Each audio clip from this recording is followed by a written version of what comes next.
Welcome to Gopher Basketball Weekly with head coach Richard Pitino. Mike Grimm and Justin Gaard with you, and we're thrilled to have the head coach Richard Pitino with us as well. A lot to talk about, certainly. An upcoming game at Rutgers on Thursday, and of course a game over the weekend against the Purdue Boilermakers. Our coverage here today sponsored by Sunbelt Business Advisors. And Coach, before we look ahead and we talk about a whole bunch of stuff, let's look back briefly at the Purdue basketball game. And I'm not sure I can remember a game that shifted. It's just in such a dramatic manner. I mean, obviously teams make runs and make comebacks, but it went from for a while you guys weren't missing a shot to a while you guys couldn't make a shot, and it was just one of those bizarre shifts at one point in that basketball game. As you watch film, what was your take from it?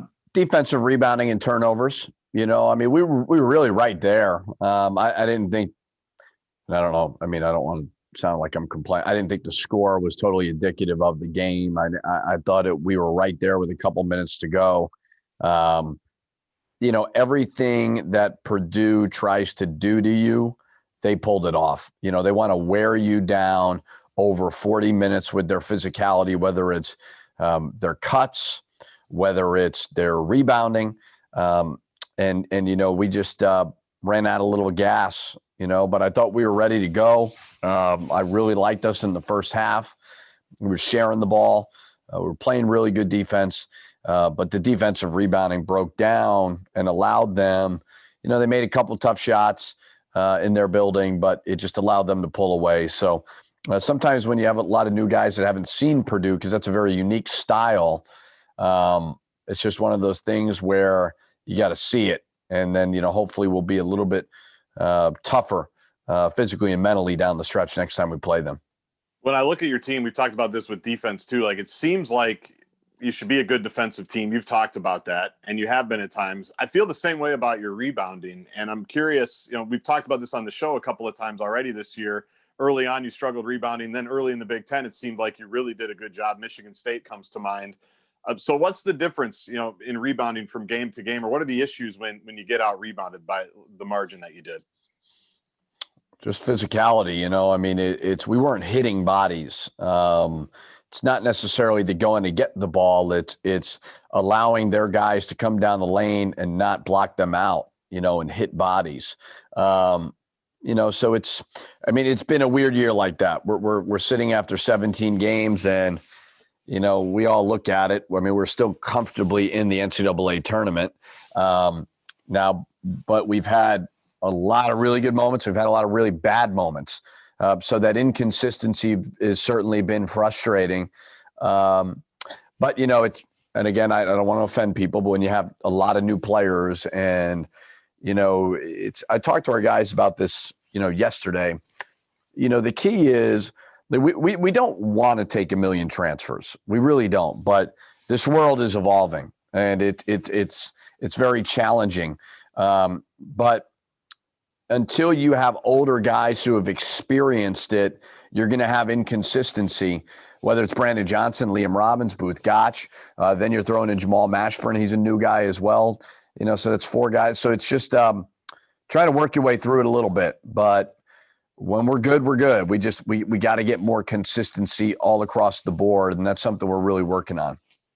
Yeah, what is the key, do you think, there? I'm sure as a coach, you pull your hair out when you see good minutes from your team, and then you see, some of that inconsistency. What is the key to getting consistent? Just hard work? Yeah, that's a nice start. I think it's like anything else. I mean, it's the more you rep it out every single day, the more confident you're going to be going into the game. Experience does matter, to be able to kind of stick through it and say, okay, like there's going to be ebbs and flows throughout the course of the game, and we're not going to be deterred by that. So even mental toughness, I mean, it's something where the older you get, the better you get at it, the more experience you get. But also understanding that, the opponent has something to do with it too, and you got to give them credit for it. So, you're trying to, when you have the second most new players in the league in the middle of a pandemic, like I told our guys, I'm like, listen, like we have every excuse because Peyton left, Daniel goes pro early. we kind of had to take a lot of new guys. And again, it's on me to get that roster, consistent. We have every excuse to say we got a bunch of new guys, like Kentucky's dealing with, and Duke and Michigan State and all. We can't make that because we've had too many good moments out of 17 games. We got to get back on the horse and get to work, because we have an opportunity to go back to a third NCAA tournament in 4 years. I told our guys this yesterday, when you have so many new players and you don't have a connection to the University of Minnesota because of a pandemic, I mean, you got to take pride in what it is that you're trying to do. I know obviously with the Clem Haskins era, it's different. We wiped that out or whatever because it's so hard to kind of talk about the past. But I don't know if anyone's gone to 3 out of 4. I don't accept that we didn't go to the NCAA tournament last year. There was no tournament. So you have an opportunity to go 3 out of 4 years. That's special. Even though there's not fans, even though you're in the middle of a pandemic, keep fighting through it. Keep getting better every day. Marcus seemed deflated against Purdue. It seemed like, I don't know if it was the way they were defending him, the way that the shots weren't falling. We've talked from time to time about how you can get him going in the balancing act of him shooting too much as opposed to, moving the ball and everything. I mean, how would you evaluate kind of his game against Purdue? And if you noticed the same thing, it just seemed like he's talking to the refs a lot. I know you had to come over and talk to Ed a couple of times. It just seemed like there wasn't the same energy from Marcus there late in the game. I look at Marcus like it's like a great wide receiver. If you're going to double team him, we may not be able to win by throwing it to that wide receiver every game.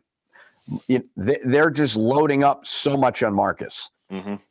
He may have to go get 10 assists. I mean, you're going to have to make teams pay, and he's willing to do that when they do that. But if you're going to commit 2-3 guys to him, move the ball to somebody else. I thought the first half we did that, Right. And I mean, we had 35 points. We were efficient.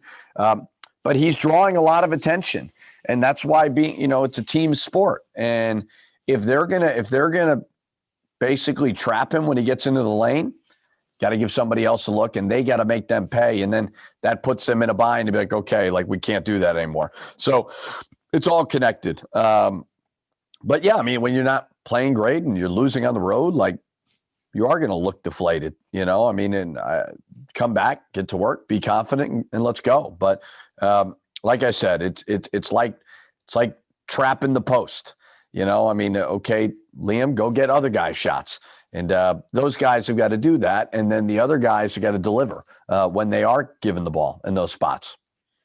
There were a couple of points this year that we've talked about with you on this show a lot. It was after the Illinois game, you talked about ball movement and you worked specific to it. And then the next game, remember St. Louis, I think even charted the number of passes, and it was a big boost that way. And we saw that ball movement increase. And then I think Iowa got a bunch of defensive rebounds on that Christmas night upset that you guys won in the barn, but they came back in that game to take the lead late in getting a bunch of defensive rebounds, and you worked at it. And then the next week, as Garzi mentioned, you killed Michigan State, a good rebounding team on the glass.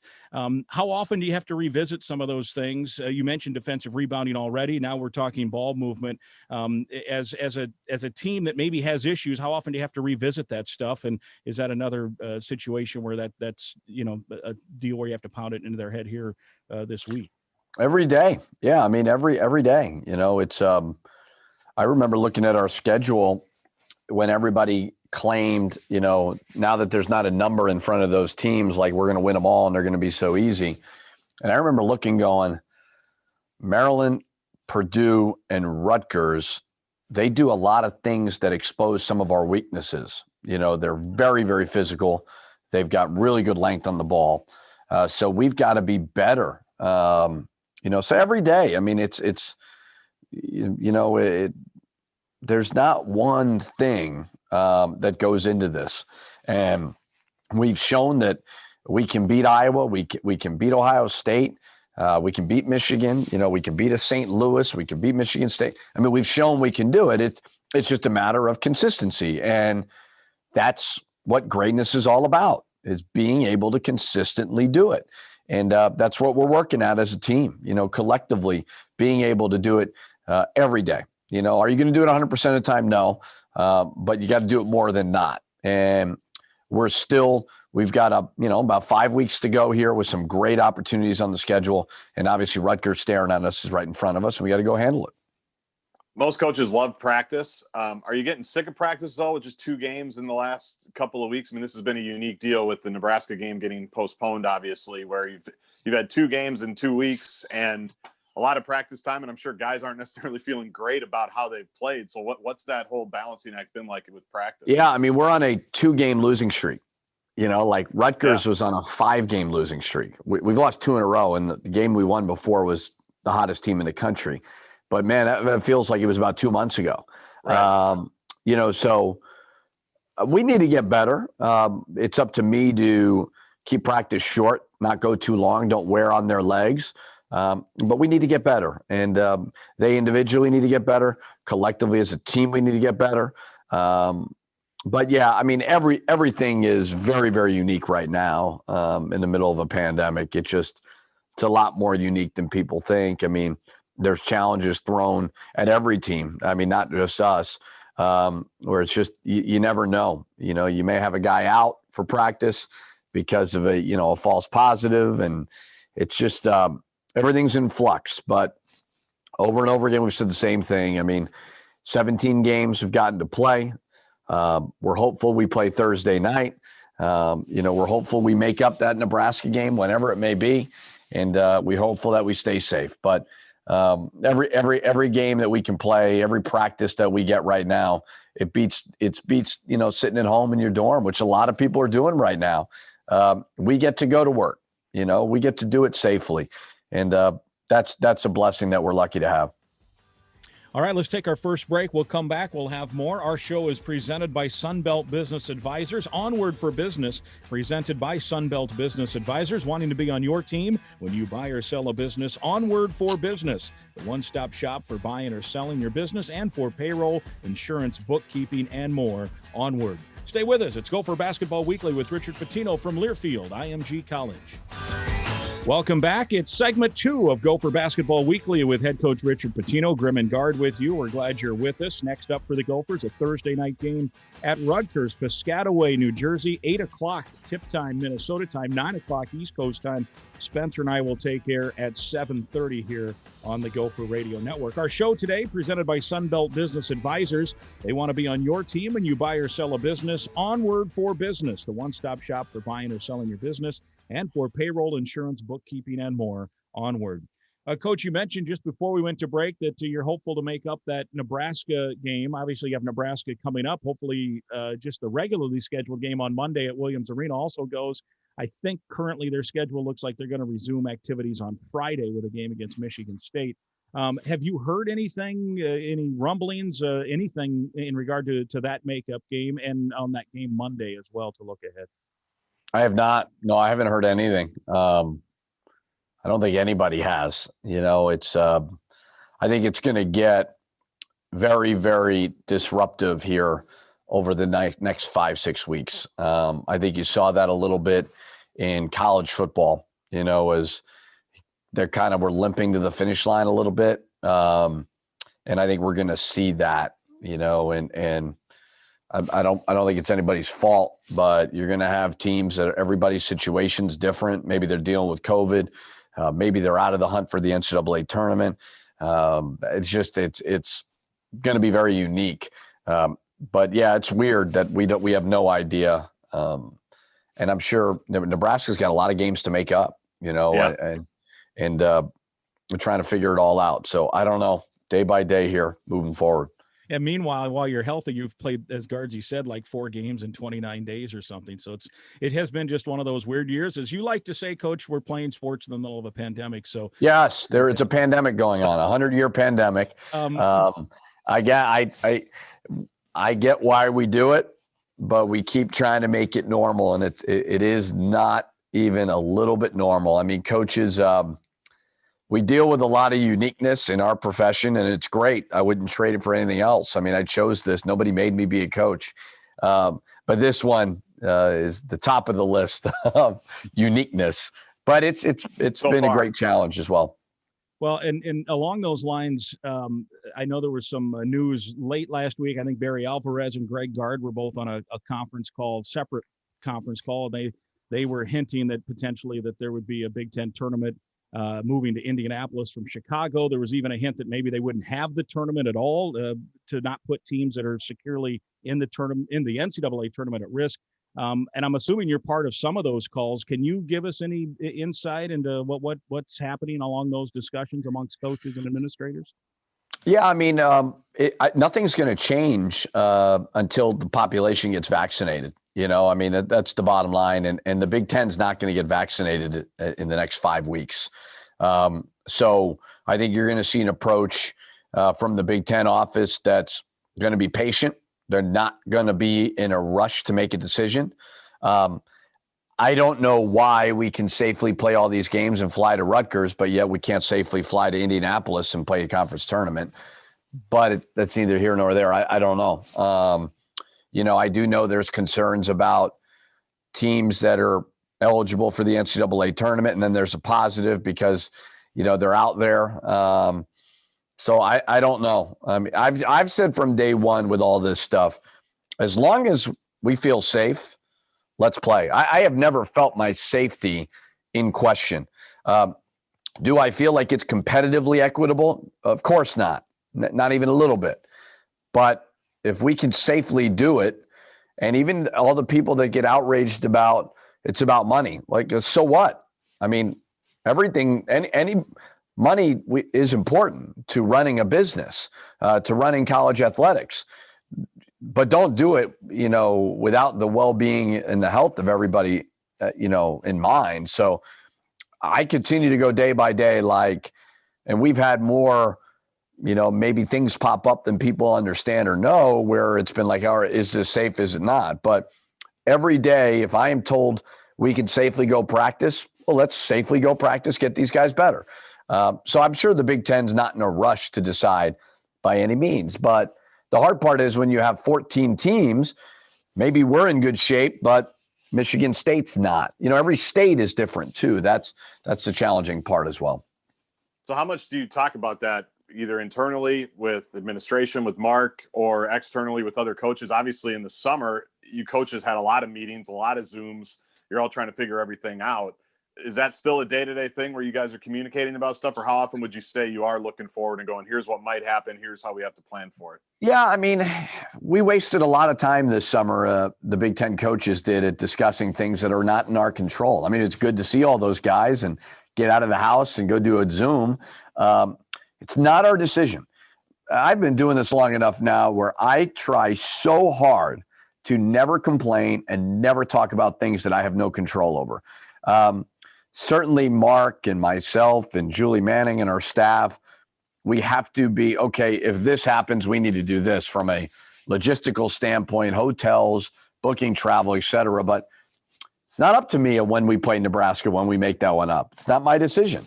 So you got to trust the people that are in charge that they're going to do that. So again, like I said, my role in this whole thing is, if I feel at all that safety is compromised, then I'm going to step in. But other than that, I just try to coach Minnesota. I can't help Penn State make up all their games, Nebraska make up all their games. I think our league has done a really good job. I think looking back, I love what we've done. Has it been perfect? No, but the players have gotten to play, and there's been a lot of fun moments because of that. You, from that standpoint as well, how, as you mentioned, it's day to day. You get maybe Julie Manning or somebody saying, "Hey," or Ryan Livingston, your assistant, who helps organize a lot of stuff. How much do you have to plan down the road, though, because there is an eventuality? You hope that there is something there. So how much of that takes up your time too? To, okay, yeah, if we go to Indy, here's the plan. If we make the tournament, here's the plan. Oh yeah, and by the way, there's a game Thursday that we leave tomorrow for. A lot of that. Yeah. I mean, the more I do this, just when you think about leadership and running a program or running whatever, you got to entrust in the people that work for you, because it just becomes too much if you take it all on yourself. I got to coach my team. I got to trust Ryan or Julie or Mark and those guys that they're going to put us in the right position. And see things ahead of it, like before they happen. But I'm involved in it for sure. But there's not a lot of decisions that I can really make. I can't, this is serious stuff that we're trying to do. And the health and safety is the most important thing. And when you travel, you're at a little bit of a risk, more so than quarantining in your home. So for me, it's like I said, I'm involved in a lot of them. And, I talk to Mark several times a day, and Julie, and obviously Ryan Livingston. And, I know they're working with us. I do know that. And I do know that we're all in alignment of what it is that we're trying to do. Yes, we're trying to play. Yes, we're trying to put ourselves in a position to go to the NCAA tournament, but we will not risk anything in our group as it pertains to safety. When you travel, is anybody else around, in the hotels? Typically you stay at the same places, I assume, for the most part in the Big Ten. You find some that you like. What has that been like in talking with them? I'm assuming most hotels are kind of empty besides you guys. There might be a few people, but it's not the usual capacity, I suppose. Yeah, it's weird, just because none of us have traveled really besides our games. We're used to, if you have an off day, you're hopping on a plane, you're going recruiting. Right. So that part of it has been extremely unique because you're seeing people outside of your group that you're kind of like, whoa, keep your distance, buddy. But all the places are definitely quieter than they've been in the past. The hotels are definitely not full occupancy by any means. So, my biggest concern kind of with our guys, and that's always a concern, is making sure they're still enjoying it and having fun. Because you do have hey, you can opt out. You don't have to play. And I think you may see that a little bit more now moving forward as we get kind of towards the tail end of it. So trying to keep our guys engaged, trying to keep them informed that when we do travel, we are going to do it safely. We are going to continue to social distance. We are going to, whether it's a meal that we're eating, we're never going to put you at risk. So making sure they understand that as well. Well, and then on top of it, Saturday, speaking of travel, you guys, had the rough second half, and then you get an all expense paid extra night, right, in West Lafayette, which what more could you want? Yeah, we've for whatever reason, we've had a lot of weather issues over there in West Lafayette. So, that was a bummer. But you know what? I do not complain. I've never complained. I don't believe in it. It's just our attitude with whatever's thrown our way, we'll deal with. But like anything else, flying the next day was for the safety of our team. And so I appreciate our administration always putting that, first and foremost.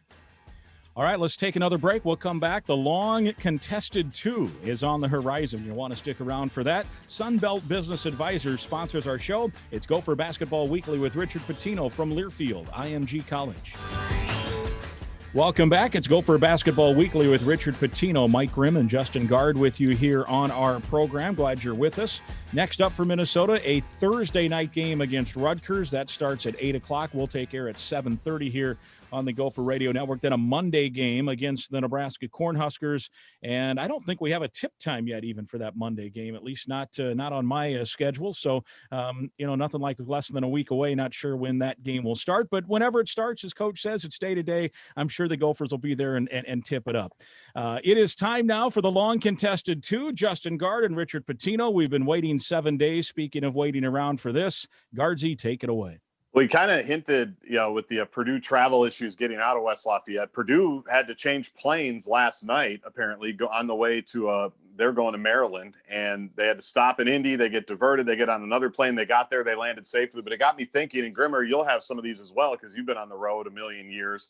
What's the craziest travel story where you had to get diverted, or I know one time your plane didn't show up where it was supposed to be. Maybe that was the whole year, but just take me back in the history books of all the travel that you've done, whether it's team or whatever, where you've had a situation where you were there scared, annoyed, just throwing your arms up I can't believe this is actually happening. What crazy travel stories do you have along the lines of what Purdue had to do yesterday? Well, when I was, my dad was head coach of Kentucky. We were on a plane once, and we were flying. I don't remember where we were going to for a game, and all of a sudden we saw this bright blue, whatever looking thing, white light, and we landed the plane and got struck by lightning. That was definitely, and there was like a small little hole in the side of the plane. That was frightening. I will not say who the player is, but one time in my 8 years of being here, we had a player. Now we were waiting on the bus, and it was snowing, and we were waiting to kind of get clearance to take off, and it was snowing. But it's Minnesota, and we do things differently here. But the pilot said we're good to go, and I trust in them. One of our players would not get on the plane. I remember that. So the next day, we had to get him a commercial flight. We had to drive all the way 2 hours or so away to get him. And then he led the team in scoring and helped win the game. And I told the opposing coach later about that, and he was pissed. He was like, God, I can't believe that. So it's just, yeah, you know what? I mean, I'm kind of immune to anything. To me, I'm just so used to chaos. And especially when you're traveling as much as we are, I won't allow my mind to get negative, and I'll just deal with it. Well, I don't think you've ever been a director of basketball ops, right? That was never one of the roles that you've had. I was at the College of Charleston. A little bit. Okay. So yeah, I was at the College of Charleston. So take me in that, because I always think it's funny when we travel for football, like when there's an issue, and whether it's Garrett Chernoff or whether it's Dan Ift who does operations now, like those guys do so much. They're moving 150 people. I just think about like what's going through their head, like what's going through your head when you're trying to move a team from point A to point B and something goes wrong and you got to go tell the head coach that something's wrong. I mean, you've been in both situations. I don't know if you had any issues at Charleston, but like when your plane doesn't show up a few years ago, multiple times, like what's that conversation like between you and the ops guy? Well, I'm easy to work for, but it's my whole thing, honestly, is like things are going to happen. Don't lie. That would be the biggest thing. Like, do not lie, and let's find a solution to the problem. Problems are going to arise when you do travel. But I've got great trust and faith in my people that they're doing their jobs. The result may not always, end up the way you want it to. There's going to be disruption. There's going to be problems, and if you do have my whole thing always is like, I'll evaluate after, like, hey, are we using the right company? Like, are they treating us the right way? Because we are paying for a service, so, but as long as my people are doing their part, I can't control the people from the airlines. So I'm normally, I will say I'm normally pretty good at that. Like I'll go with the flow there, but if it's something within our control, that's where I'll get frustrated. But no, it's not. It's not fun being an ops guy when people don't realize the amount of stuff. Now, football is different because there's so many people. Our group is pretty small. It can't be as challenging, and I like it that way. I like kind of a smaller group. I like more, less people doing more than more people doing less. Well, Grimmer, I remember Dan O'Brien, former ops guy for football. We ran into him in Illinois one time, and he told us that after he gets everybody in place with all the different stress of the travel and the buses and the food and everything, he goes for a walk for like 2 hours. He just gets the hell out of there because it's been a stressful few hours for him. Yeah, no doubt. And that the travel is always an issue. I think in that year, Coach, the 1 year where we had a company that will remain nameless, but I don't think you use them anymore. We don't use them anymore. I'm not even sure they're still in business. We won't slander them on the air. The name of the company though has something to do with a popular slogan on the Gopher campus. But within Gopher football. Yeah, I think we got into Lincoln like at 2:30 in the morning one time, and then the power went out. Remember that? There was no electricity. And so we were all standing in the lobby, probably, I'm going to say till 3 a.m. And then you have to play. And then we got into Boston College like at 3 a.m. and we sat at the airport. We were supposed to take off at 1, maybe noon. It was I can't remember. I think we left on a Sunday. It was a Monday night game. So, people like you say, Coach, all the time, people don't want to hear about it, but you got to play Boston College the next night. Your team was sitting in an airport for 8 hours, and then on a flight for 2.5 hours, and then in bed at 3 in the morning, 4 in the morning, East Coast time or whatever it was. And sometimes that creates a challenge. My very first year, we flew into Purdue, and I swear to God, I think the pilot, they just simply forgot where they were going. We nosedived. I'm not talking like just hey, we're going to descent. We took a descent and then a sharp right-hand turn. Matt Schleter at that time was the sports information director, and he and I still talk about it. Purdue, downtown West Lafayette has that clock tower. We're looking out the window, and the clock, we could reach out and touch the clock tower. And we land, and there's guys in the back of the plane screaming whoa, what's going on? We land, and me, I don't care. So they're getting off the plane. The pilot's standing there thanking everybody as he get off. I say, hey, what happened, man? He's like, what do you mean? I'm like, we nosedive back there. He's like, no, that's how we approach. But coach is working the wind. Yeah. Purdue is always, and then coming out the next night, they played Purdue. Coach Molinari was the head coach at the time, and he had to talk one of the players into getting on the flight because the night before was that was the one time where I'm like, what, there's something going on here. And I swear they just fell asleep, or they're just like, hey, we're heading off to Penn State. Oh, Purdue, it's down there. And they just dropped us in. But yeah, he had to talk one of the guys to get on the flight because it was a little distracting the night before. But Purdue, there's always issues. One year we're approaching Purdue. This might've been football. And you know how when you're flying, you see grass, and then the runway shows up, and we're getting pretty close to the ground, and there's nothing. there's no cement, and all of a sudden the guy just guns it, and we barely make concrete, and then the white stuff shows up. But yeah, Purdue always has issues. But anyway, we had to bus one time. Was that with you or Tubby? I can't remember. We had to bus from Indiana to Indianapolis, from Bloomington to Indianapolis, because we were fogged. There was fog. I can't remember. That was not me. No, it's the whole playing on the road thing is definitely, there's challenges like even this year, and there are no fans, right? So they're all neutral site situations, but you do deal with a lot of things that are popping up. I don't like, and even for a student like John Beeline used to bring it up every single year and fight with Commissioner Delaney about it. Students should not be playing Thursday night at 9:00, Eastern time. If you're talking about, student athlete welfare and all that, but you get a chance to play on TV. There's money involved, but we'll get back. I mean, we're going to get back at probably 3:30 in the morning, and then we're going to expect our guys to be on a Zoom at 8 a.m. I don't know. That doesn't sit right with a lot of guys, but you're at the mercy of the TV people for sure. Well, and in this case, as I was telling Guardsy, I was looking, the game before from 6 to 8 is one of the Arizona schools is playing in Salt Lake City against Utah. So it's 4 or 5 o'clock out there. Why you couldn't flip those, but we don't make those decisions. Things close early in Utah, Grimmer. New Jersey, things stay open later. Utah, they shut down a little bit earlier. So they got to make sure they get everybody out of there. Real quick, Super Bowl pick, Super Bowl prediction. What are we thinking? Kansas City. I think I just think they're the better team.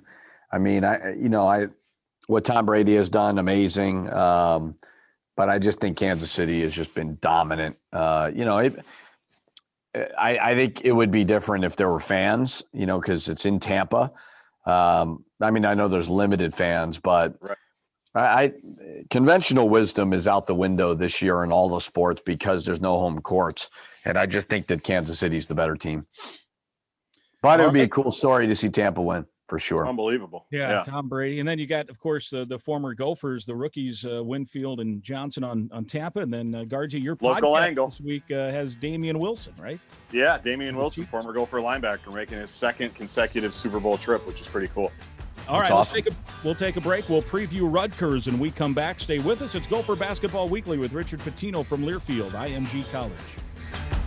Welcome back. It's our final segment, Gopher Basketball Weekly with head coach Richard Pitino. Mike Grimm and Justin Gaard with you. As we've mentioned and previewed, it is a Thursday night, 8 o'clock Minnesota time tip-off. Spencer and I will take air at 7:30. and it's Rutgers in Minnesota. And, Coach, let's talk about that game quickly here with the Scarlet Knights. You had referenced it earlier. They at one point had lost 5 in a row. I think they got as high as 11th or 12th in the national rankings, and it looks like and it doesn't take much for a team to lose confidence in this league, and all of a sudden 1 becomes 2, and pretty soon it's 5, and now all of a sudden they flipped it. They beat Michigan State by 30. They were well ahead of Northwestern and then withstood a late charge, so they've won 2 straight now, and all of a sudden it looks like that confidence is back a little bit. Yeah, I mean, I would say it's probably a little overstated both ways. I mean, the schedule has something to do with it. I mean, and they're playing. Every team in our league is really, really tough. I mean, do I think that we're playing great? No, but I'm also looking at our schedule geez, even Purdue was this non-ranked team. Purdue is really good. Now they're ranked. Are they're back in the ranking? So I think your schedule's got a lot to do with it. More so when there's fans there for sure, but you're still going on the road. You have to just withstand it, and you got to keep your guys confident.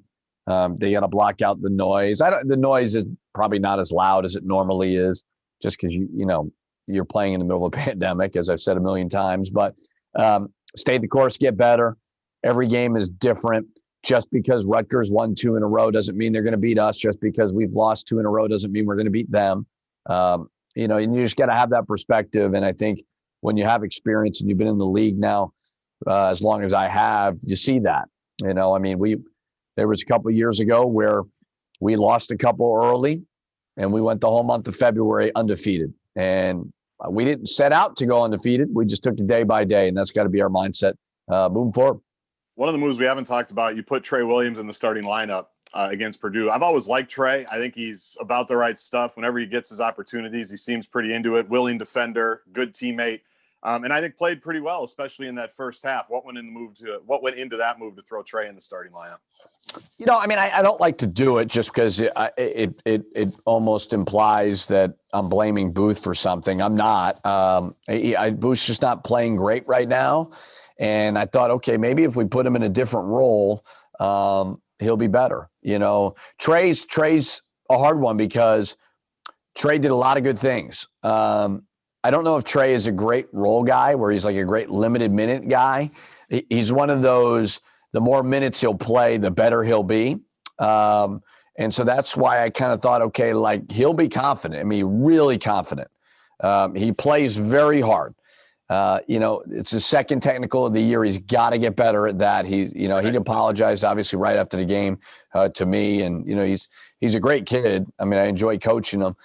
His off the ball defense, he got lost a little bit. But what I love about him is his confidence will never be swayed. And when we have a team full of guys offensively who aren't extremely confident, I thought we needed that. And I thought it worked. And obviously for 40 minutes, we got to get tougher. But I like the move. I did. I thought he brings great confidence and spirit to that lineup. What did you think? What did you think in regard to then Booth's new role? And do you think that you'll continue with this, or is that still going to be a decision you're waiting on? Yeah, I mean, we got to get Booth going. He's a better player, than what he's showing, and it's on us to obviously get him confident and put him in the right spots offensively to improve. But it's his first year here. I think the success of your program will always lie on guys that have been in the program and who understand it. There's no doubt Booth will be more equipped for this next year. So that's where maybe Trey can help a little bit because he's been in the program. And then maybe Trey will be better for it next year because he's getting more experience. So experience is huge. But, every game is so different because of foul trouble, knock on wood injuries. So that's the point of having a team. I mean, it's 5 guys working together. It's not just about one guy. And you want to take Marcus out of the game? Okay, Marcus, go get 10 assists. You want to trap Liam in the post? Go drop it down to Brandon for a dunk. You want to run Gabe off the 3-point line? Go make a play off the bounce and get somebody else a shot. So we got to just keep moving forward and getting these guys as confident as possible because they've all got the ability for sure.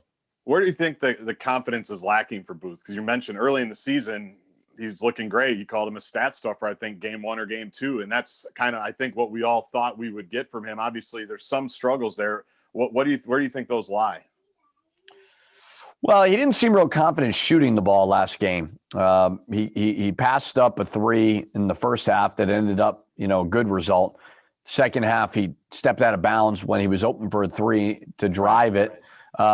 He's lost the ball a couple times on catches. So, normally when guys lose confidence because they're overthinking, right? And, the guys that play confidently and freely, that doesn't seem like there's a whole lot going through their mind. They're just trusting the work that they've put in. So he's probably thinking a little bit too much. Just go out there and play hard. The more that we have that expression 95%, which is the amount in a game that you're on the court where you're playing that you don't have the ball in your hands. Mm-hmm. And that's what we can focus on is maybe it's, guarding a ball screen, communicating on a back screen, reversing the ball, cutting hard, being a great teammate. Those are the things that you can control. You can't always control. Like I'm saying about Marcus, like defenses are taking him out of the game. Like I can't expect him to come off a ball screen over Zach Edey at 7'4" and be able to score on him if they're going to put 3 guys on him. Like now the other guy's got to make you pay. That's what being a part of a team is all about. So taking whatever they give you and being confident throughout the process. Last one for you before we wrap it up. You had mentioned earlier the toughness, the physicality part of it, that's a place that you have to continue to work hard. And I think if you watch this Rutgers team, they're a pretty physical team. They want to kind of bang and bump. How do you try to instill that in this team for this week, this Thursday against that team? Yeah, I mean, they're big. I mean, they're strong. Looks like they get fed very well over there in Piscataway because all of them are just huge and strong and physical. So we got to bring it, and there's some similarities to Rutgers' approach that Purdue had that they exposed us on, So every shot that goes up, Rutgers treats it like it's a miss. They don't care. And if you don't hit somebody, they're going to get extra opportunities. So we got to show growth. And the good part is we've done that throughout the course of the season. And I always talk about that word respond. And we need to respond. And if the more times than not that you respond, you'll be out on the winning end of it. All right, very good. Good luck on Thursday. Thank you. All right, he's the head coach, Richard Pitino. Guardsy, good to see you. We'll talk to you next week. Yes, sir. Thank you. All right, there it is. That's the show. Gopher Basketball Weekly with Richard Pitino from Learfield IMG College.